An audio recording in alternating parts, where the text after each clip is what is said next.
And so I had some pretty quick buy-in from the personal coaches and stuff, but from the athletes, I didn't have that, of course. I mean, they didn't know me. You know, who's this old guy? And so, here's what I'll tell you about evaluation, I'll tell you about video. It doesn't lie. It doesn't lie. And I'll give you guys some examples about how that's the case.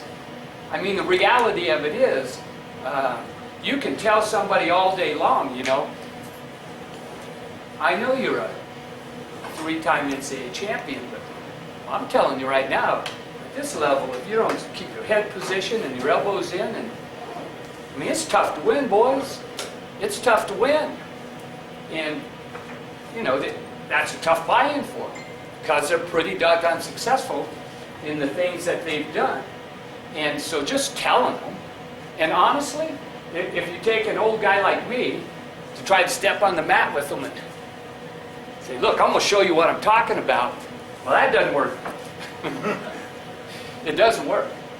Now, I can show them the position, but I need the video as proof.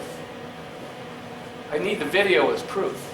And so that's how important video is. And I'm not going to say just at the elite level. I'm going to say at every level.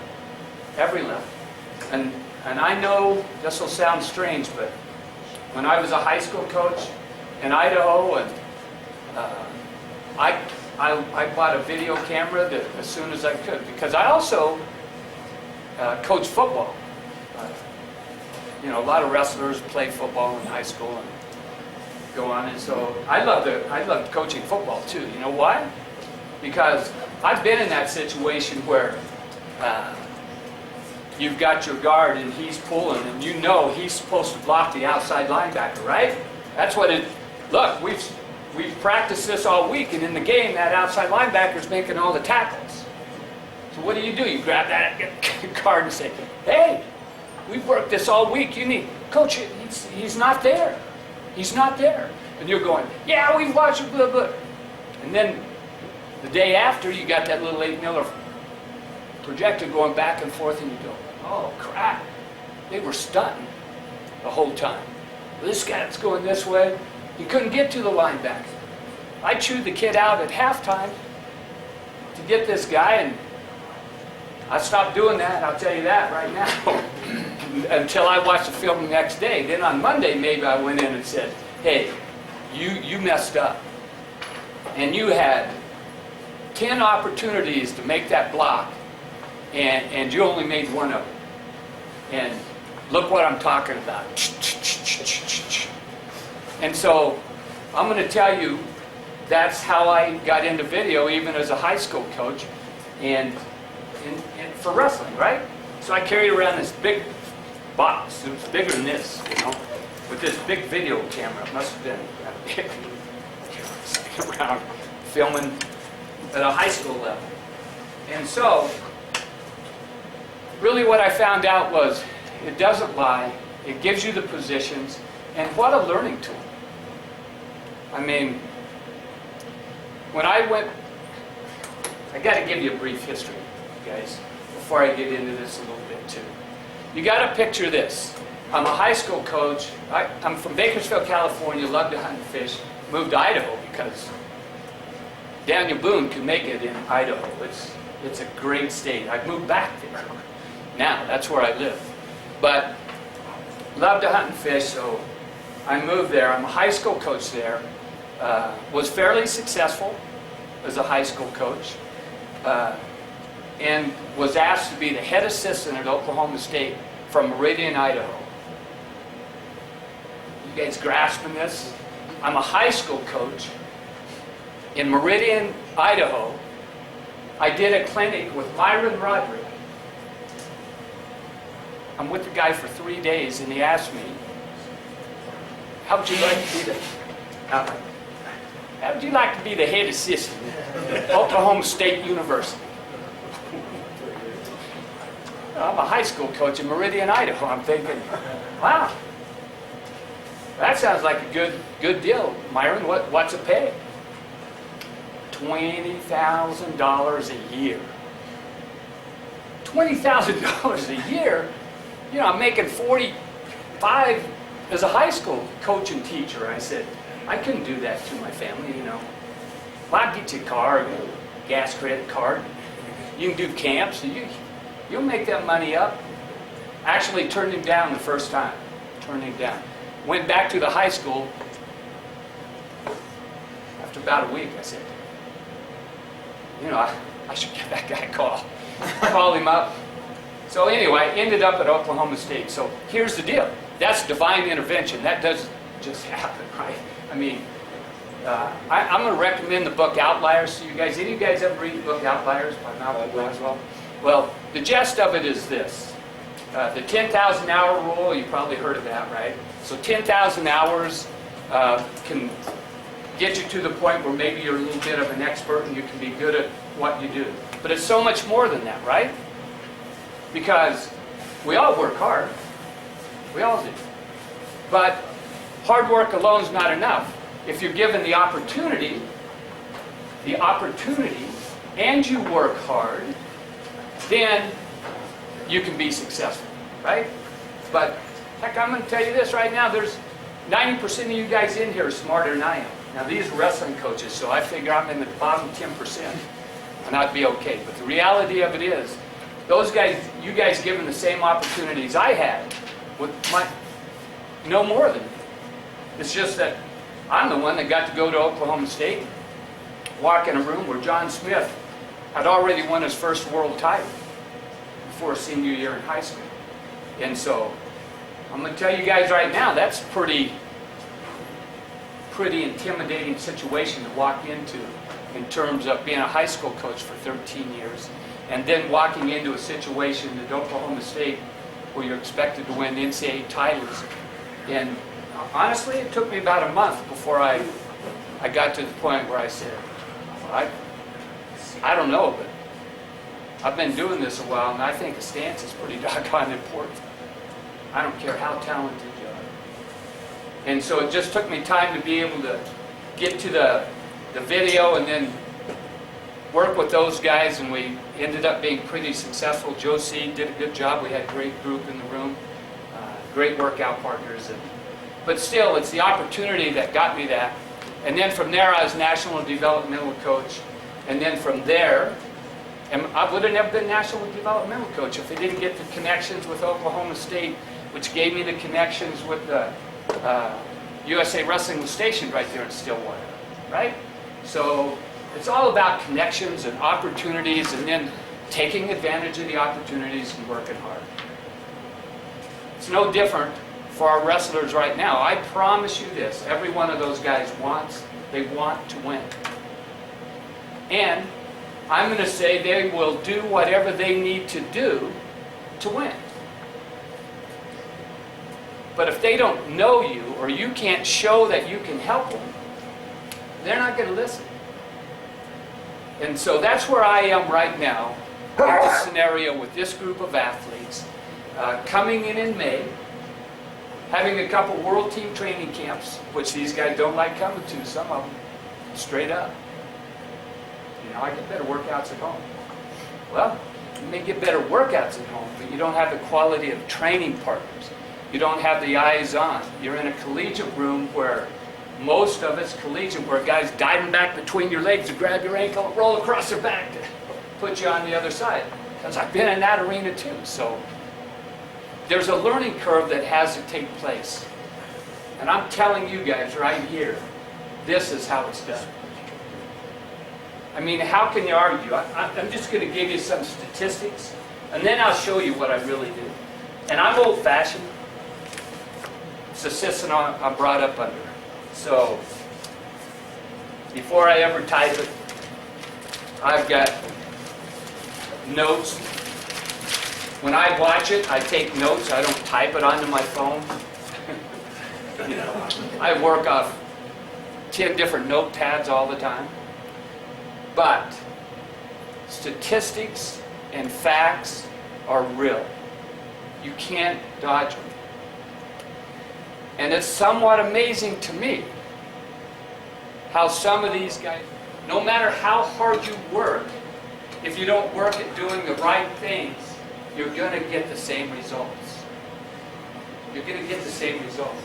And that's where I come back to learning only takes place if you choose to learn. Okay, when you're breaking down the video, are you doing scoring moves, where it happened on the mat? What's going through your mind as far as how you're analyzing Yeah, the good video? question. Again, for me, I'm a simple guy. So here's my very first thing that I go through. And by the way, even with the breakdown on this like this, I still go back through. It's on DVD now on the computer, but I do it by the match, stop it. Write it down like I'm doing with Maribel right now. So I write it down. I write down the time that it happened in the match, so I go back and I can find it. This is what happened at this time, right? Yeah, secretary's going to have to type this up for me so it's easier to find it.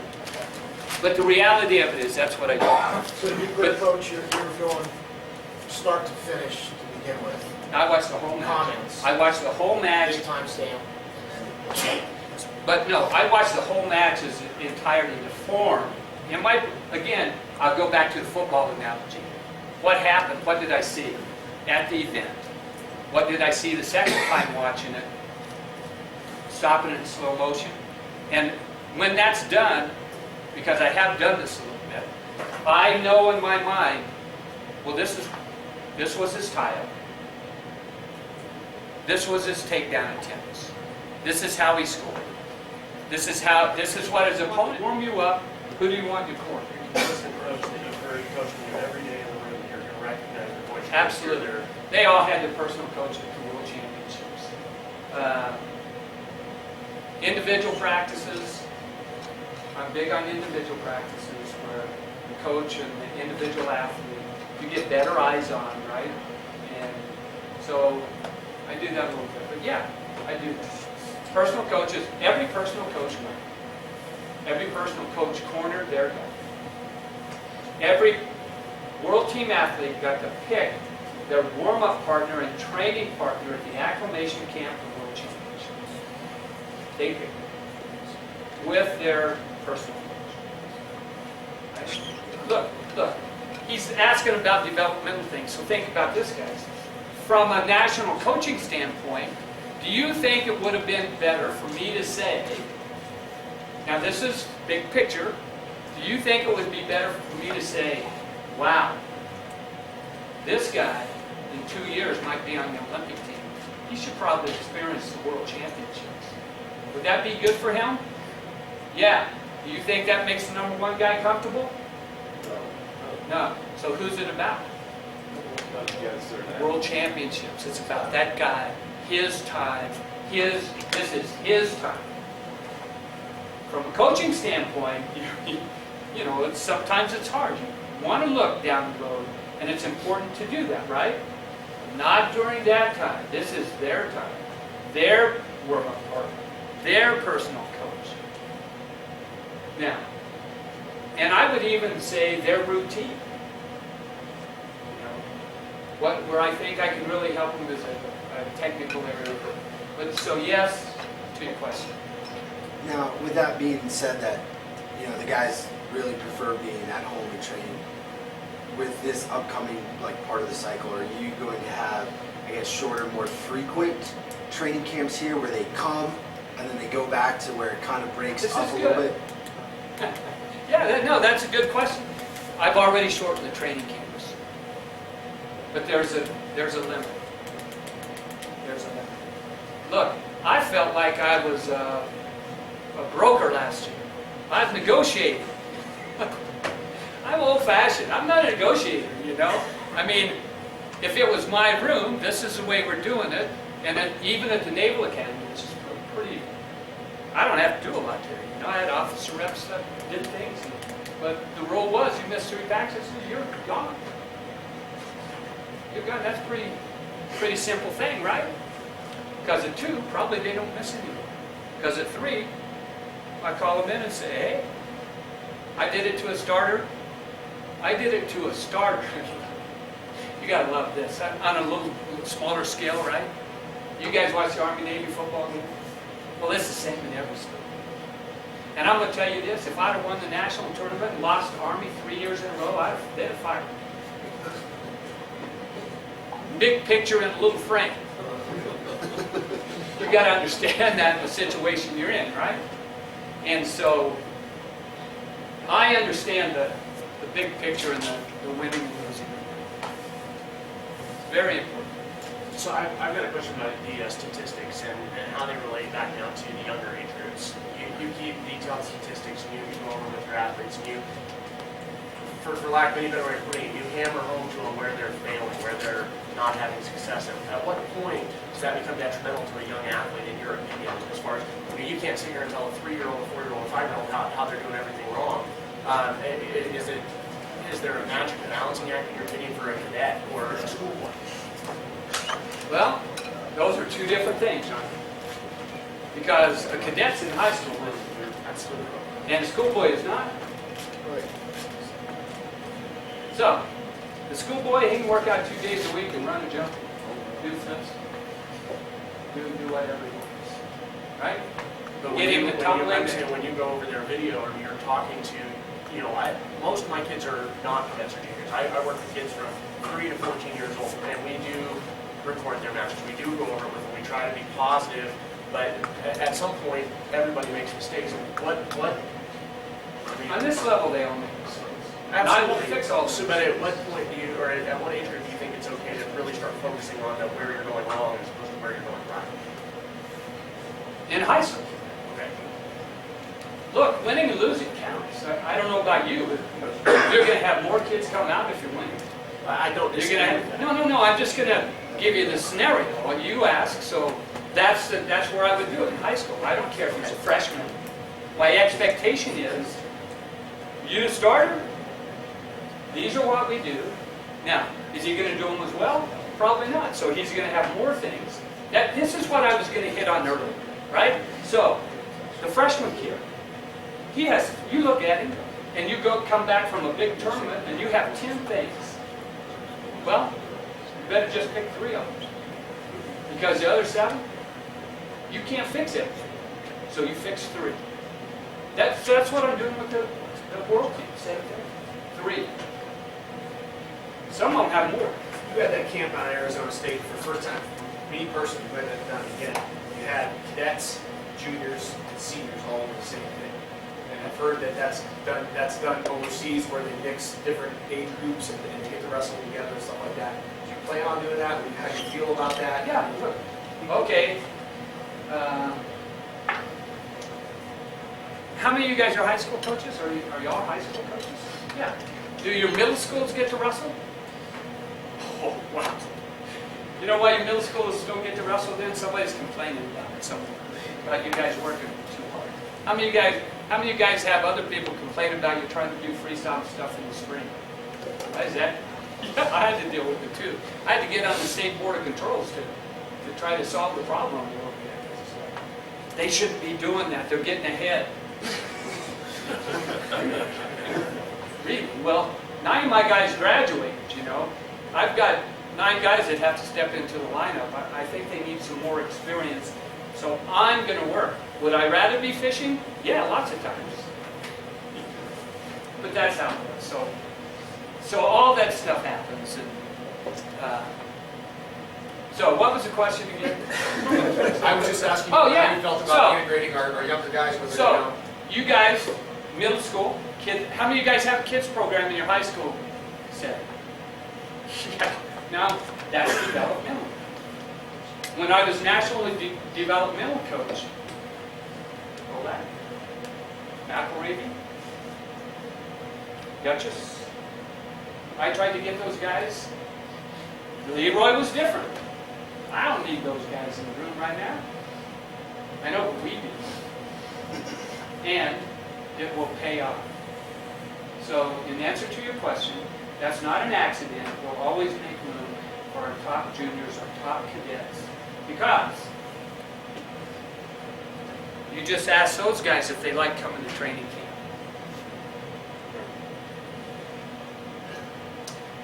Yes!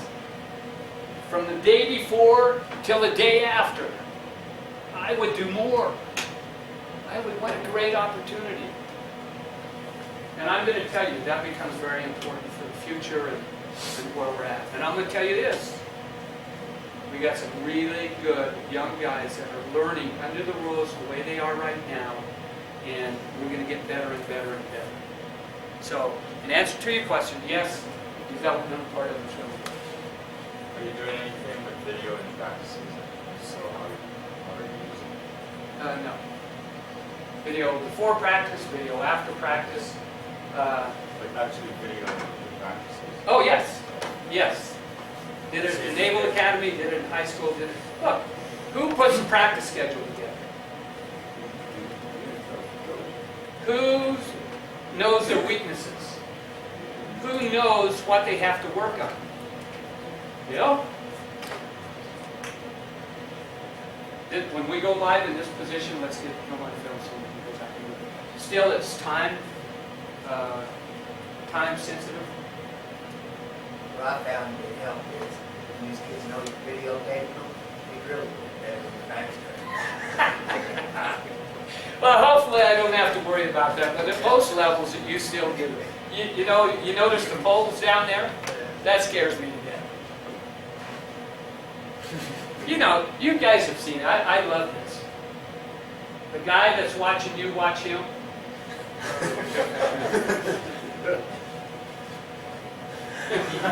And you're making eye, you're actually going, oh yeah, I'm watching you. We've all been there. You see the guy like, oh, he's watching now. We're thinking about putting I'll eventually get to it. But still, it's time. How much time do we have? If you look at the Olympic quadrennium, I'm so far behind because I came in with, you know, there's less than 2 years and we're going to be, I mean, that's tough. And so, for you guys' information, for me, I've got to get information from Bill, and I've got the statistics. I've got to try to predict who will be the guy. Who will be the guy. Because the scenario is this. Once you give them all the information, if they don't do the work, okay, let me rephrase that. These guys will work. You don't have to worry about it. They're going to drill. They're going to run. They're going to lift. They're going to wrestle. But if they don't work right, it makes no difference. They'll get the same results. The same results, right? George Burroughs make a guy be a coach. That'd do nothing in him, you know? What I'm saying is, our best can still get better. You can always get better. So you find something, the way the rules are right now, that 1 or 2 points in a 2-minute match, it's not enough. It's not enough. Take down in a turn, that's something. Well, that's my question. Just kind of watching our team wrestle, it seems like we're happy to go takedowns with the foreigners, but the foreigners are going to go takedown turn. When you evaluate, do you evaluate their effort on top? Because it just doesn't seem like they're really focused on getting to a leg. We're not really focused on getting to a race or a gun. Yeah, here's the deal. When I became national coach before, I did the same thing. I broke down the foreigners. That's why there's a storage room of VHS tapes somewhere. Because it always comes back to this, guys. How are we getting here? Well, I'm going to tell you this. The 5 Russians that won all got multiple turns in every one of their matches. Not one turn, multiple turns. Go back to 2-minute matches and count the number of turns. You might have 5 in a tournament because you didn't need to. Well, when did this group of athletes learn to be proficient on top? Did they have to in 2-minute matches? No, they didn't have to. You didn't have to. You didn't have time. Takedown's enough. It's a problem for me. Flashback to when I first took over. Let's ask Terry. Terry, when you came to our training camps, what percentage of time was worked in part 10? They saw yesterday. Everything I showed was pretty much. I don't mean the technique, I mean the amount of time when you came in for a We kid, they, spent a lot of time, probably 70%, 80%. absolutely, 80% of the time, I knew where our weakness was. I knew they had to get proficient at it. And if you go back, you know, do you guys remember the rules changed? No more multiple turns? You guys want to know why that happened? Because we started turning the crap out of everybody. It's true. So why the Russians did it? Changed rules. Literally, they got the rules changed. Now they can only turn once. Yeah, is life fair? No. So sometimes we have to play the hand we're dealt, find a way to win. But they did, they got the rules changed. So the rules changed, it was only one turn. Because we got really proficient at leg laces, gut wrenches, and trapped arm guts. Why did we get proficient at it? We were already pretty good on our feet. Why were we pretty good on our feet? Where did we wrestle? Yeah. In your practice room, you wrestle and takedowns every day. We're already pretty good at down blocking, blocking the spinning. And where were we not proficient? We weren't proficient on top. Where were we lacking right now, guys? On top. What am I trying to get these guys trying to do? Pay attention, see if it's working. That's what I'm going to tell you. Because we're going to hit it hard. But here's the deal. I'll hit it hard here. When they go back in their practice room, they will work. But the guys defending it don't know really how to defend it. So they think they're going to have it when they get back to the room. They're going to forget the little details. Then they're going to have to come back here where somebody does know how to defend it, or some guys come in and we have to test it over and over and over and over. That's where this stuff helps. Then we go from there. Yeah. Yeah, definitely great tool. I understand the value of what the video is doing. Like for you and Coach Steiner, obviously